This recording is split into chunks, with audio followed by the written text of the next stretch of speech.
र पर्सि प्लान बनाएर रामारोसनतिर जानुपर्छ 2-3 दिनको लागि। यो चाहिँ हाम्रो साथी परबिन टुडीको बाजेको घर।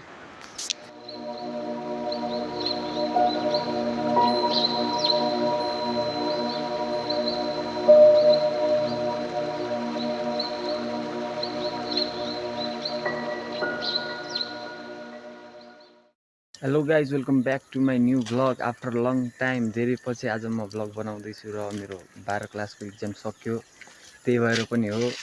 त्योभन्दा अगाडिसम्म अनि इक्जाम हुन्थ्यो, पढाइ हुन्थ्यो, त्यो भएर बनाएको थिएन। र आज मेरो धेरै पछिको भ्लगको सुरुवात भइरहेछ सिधै रामारोसनबाट। यो चाहिँ रामारोसन गाउँपालिकाभित्रको नेटाकोट भन्ने गाउँ हो र म यहाँ धीरजको घरमा छु। यो धीरजको घर हो, धीरजको गाउँ। यहाँ धेरै जस्तो साउदहरू बस्छन् र राम्रो ठाउँ छ। अनि हामी हिजो भर्खर पुग्यो, त्यसैले हिजो त्यहाँ आउँदाखेरि बाटोमा के भ्लग बनाउनु भनेर बनाएन। र हिजो आउँदै खाना खाएर म ड्याम्मै सुतिसकेँ र अहिले 8 बजे उठेँ अनि फ्रेस भएँ, ब्रस गरेँ। अनि अब खाना खाएर अझ यतातिरको गाउँ घुम्छ आजभोलि र पर्सि प्लान बनाएर रामारोसनतिर जानुपर्छ 2-3 दिनको लागि। र राम्रो छ यता गाउँहरू, गाई बाख्राहरू छन्, यता मौरी पालन पनि गरेका छन्। अब गाउँहरूमा कस्तो हुन्छ र गाउँहरूको घर फेरि छुट्टै भाइब दिन्छ। मेरो पनि यतै दर्ना हो, नजिकै हो यहाँबाट। त्यहाँ पनि जान्छु 1-2 दिन र 10 दिन जति बस्छु होला सायद। हामीले खाना खाइसक्यौँ र यहाँ मेरो टाउको टुक्किन्छ भनेर म यहाँ कुब्रो पढेर उम्मेछु अघिदेखि। अनि हामी चाहिँ अलि हिजो आएको ठाउँतिर जाँदैछौँ, तलतिर उतातिर हामी जाँदैछौँ, त्यहाँ तलतिर जाँदैछौँ। र यसपछि एकछिनपछि बाख्रा पनि चराउँछ यसको, बाख्रा भोकै मर्ने गरे नत्र।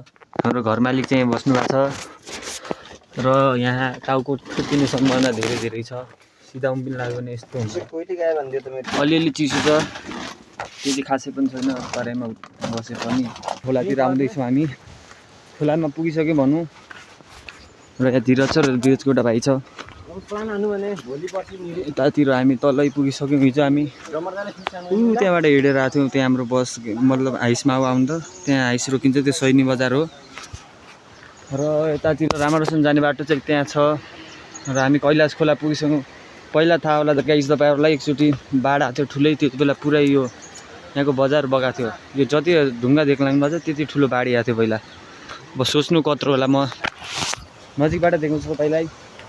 त्यति पागल छ यहाँ घुमाउनका चक्करमा फितालो चप्पल दिएछ खुट्टामा। यत्रो ठुल्ठुलो ढुङ्गा छ यहाँ, कहाँबाट होला। प्रकृति पनि अचम्मै हो। यहीँनिर पहिला माछा मार्थे अरे। कसरी मार्थे रे छोटो माछा? माछा कसरी मार्दैछ रे? ल्याउँदा हामीले एकचोटि होइन 7-8 केजी माछा मार्यो नि पहिला। 7-8 केजी? त्यसलाई सर यो पनि छ खास नै। अहिले त माछा देखिँदैन नि त। गाडीले यस्तो बनाइ खाली ल्याउँ त सर्फ पनि आएको थियो। यति धेरै माछा मारेको थियो एकचोटिमा आउँदा। यत्रो ठुलो पानी थियो पहिला। यहाँ कुनादेखि त्यो ढुङ्गा जहाँसम्म देखिन्छ त्यहाँसम्म पुरै यो बगाएर आयो। पहिरो आएको थियो पहिला उतै माथिबाट। उति देखिन लागेको घरहरू कहाँ हुन्थे छोटु? उति देखिन लागेको घरहरू छ नि, त्यो कुन ठाउँ हो? त्यो गन्नी हो, गन्नी रवा। र ठाउँ चाहिँ एकदम एक्सट्रिम बवाल छ ठाउँ। यो कैलाश खोला।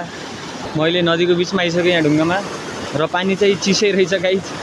अब यहाँ सोच्नु 6 चोटि सोच्नै पर्छ नुहाउनुभन्दा अगाडि। पानीको आवाज guys, this is the pure piece of nature. मन त लाग्ला त यहीँ बसिराखु, यही ठाउँमा बसिराखु, तर काम नगरी पनि हुँदैन। बसी खाना कहाँ पाइन्छ र ठाउँ चाहिँ बवालै हो गाइस। यो यहाँ नुहाउनु आउँछ। हामी पक्का आउँछु ल। मैले अब सोचेँ त सोचेँ भोलि पर्सिको भ्लगमा हेर्नु होला। म यहाँ नुहाउँछु, त्यसपछि रामारोसन पनि जान्छु। अब चाहिँ हामी यता घट्ट हेर्न जाँदैछौँ। यहाँ बाटो पनि यस्तो डेन्जरस छ। यहाँ ढुङ्गाको पुल बनाएको छ गाइस। ढुङ्गाको पुल बनाइदिएको छ यस्तो काठमा राखेर। र यहाँ यस्तो छ हल्लिसो है न। यहाँमै गिरेपछि त म टिकापुर पुग्दैन फिर्ता नि। धेरैलाई थाहा छैन होला घट्ट भन्ने के हो। घट्ट भन्ने यो गाइस। यहाँ माथि अलिक पानी आउँदैन, अलिकति पेस पानी आउने बना। अनि यो चाहिँ यता चाहिँ अलिकति घुम्ने जस्तो बना। पानीको प्रेसरले घुम्दो। अनि त्यो घट्ट जाँदैछौँ हामी अब घरतिर। यो डाँडा चाहिँ मलाई खतरा लाग्यो, यत्रो अग्लो छ। रामारोसन चाहिँ ऊ त्यो डाँडा पारियो जाने रामबाईको गाइस भिडियो। अनि यो चाहिँ त्यसको आफ्नै बाजेको भाइ यहाँ बस्थे, बाजे पनि यहीँ बस्थे पहिला। अब आजकल त त्यसको बाजेहरू सब त्यहीँ टिकापुरै सरिसक्यान्। बुवाहरू पनि टिकापुर, मम्मी टिकापुर, आफू टिकापुर। तर त्यसको पुर्ख्यौली घर चाहिँ यो हो। हेरिराख परबिन तेरो पुर्ख्यौली घर यो हो। त्यसको बाजे अहिले कहाँ देखेको थियो, त्यसको बाजेको भाइ मतलब उता कहाँ हुनुहुन्थ्यो अहिले। अब हामी एकछिनमा धीरजको बाख्रा चराउन जान्छौँ। गोठालो बनाइदियो हामीलाई। धीरजको मम्मी उता अब स्कुलमा पढाउनुहुन्छ, पढाउन जानुभयो। बाबा पनि उता जानुभएको छ, त्यसैले अब बाख्राको ड्युटी हामीलाई छ, गर्नुपर्छ घर आएपछि। मजा यार तर ठाउँमा आइफोन हुनु हुन्थ्यो कि, तर आइफोनको नभएको रिग्रेट हुन्ला छ अहिले यहाँ। अनि लोकन दाईको घर पनि यहीँ रहेछ। ऊ त्यो लोकन दाईको घर हिजो आजदेखि टावर थिएन गाइस, र यहाँ अहिले कहाँ गुफामा पुग्यो हामी। यहाँ टावर आयो, खतरा ठाउँ छ त। यहाँबाट बबाल छ भ्यू। स्याम गुफै भने नि भयो। क्रिकेट खेल्न नपाएर पागल भइगयो। हामी घरतिर डेली क्रिकेट खेल्थ्यौँ, र हिजो एक दिन खेल्न नपाएर यहाँ ढुङ्गालाई बलिङ गरेर भौतारिन लाग्छ महाकाबको। वाउ, रामारोसन गाउँपालिका वडा नम्बर 5। कहाँ खेल्दा नि भलिबल जाउँला, भलिबल खेल्न जानुपर्छ साँझ। र यहाँ यस्तरी खेती गर्ने रहेछन्। यो बाँदरहरू आउने रहेछन् यता, अनि यो तारबार गर्ने रहेछ। सरकार अनुदान पनि दिने रहेछ यस्तो गर्नेवालालाई, पाल फ्रीमा दिने रहेछ। यहाँ पनि 4-5वटा बाटोबाट मिल्छ यार। जुन घरबाट हामी यस्तो तल झऱ्यौँ त्यही घर भेकी थाहा पाइदिए। एकछिन हात मुख दिएर बाख्रा लगेर माथि जान्छु, अनि त्यहाँबाट ब्लग बनाउँछु। गाइज हामी बाख्रा चराउन आएको छौँ। र काफलको रुख, काफलमा दाना चाहिँ छैन, तर धीरज मलाई एक दाना भए पनि चखाउँछु भनेर चढेछ। तर सक्ने हो कि नै भन्ने हो। कहाँ गयो लाटा? रोक रोकमा जुमा। What is this? तेरो मुखै देखिला नै। रुखबाट टिपेको खाँदैन गाइस, यो काफलको रुख। हेरिहाल्नुहोस्। तेरो मोबाइल यहाँ राखेछ। त्यो गाउँ चाहिँ भटा काट्ने भन्ने रहेछ। मोबाइलको क्वालिटी त्यति राम्रो छैन, त्यसैले क्लियर देखिन्न आएन। मलाई यो डाँडा चाहिँ बवाल लाग्यो गाइस। यो क्यामेरामा त देखिन्न छैन, तर यत्रो अग्लो छ यो रियलमा आँखा अगाडि। महाकाबको दिए पो चाखु त छँदैछ। त्यो थैल्याउने हाल, फाल त त्यो फाल, छुप्छु म। यास, काफल भेट्यो गाइस एउटा। यो त आमा ऐसिलु जस्तो देखिदो त, देखिन्न छ कि नै।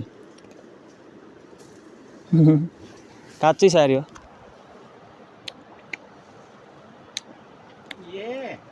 चुकिलो माग यतातिर बादर खाइसक्ने रहेछ काफल।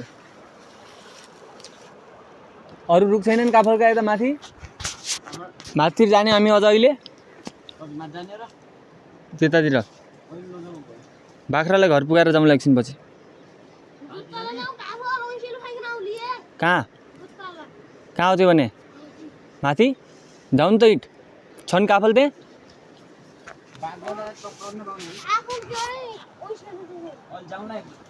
क्या त्यो ठाउँको नाम? क्या भाग छ कहाँ के त्यहाँ?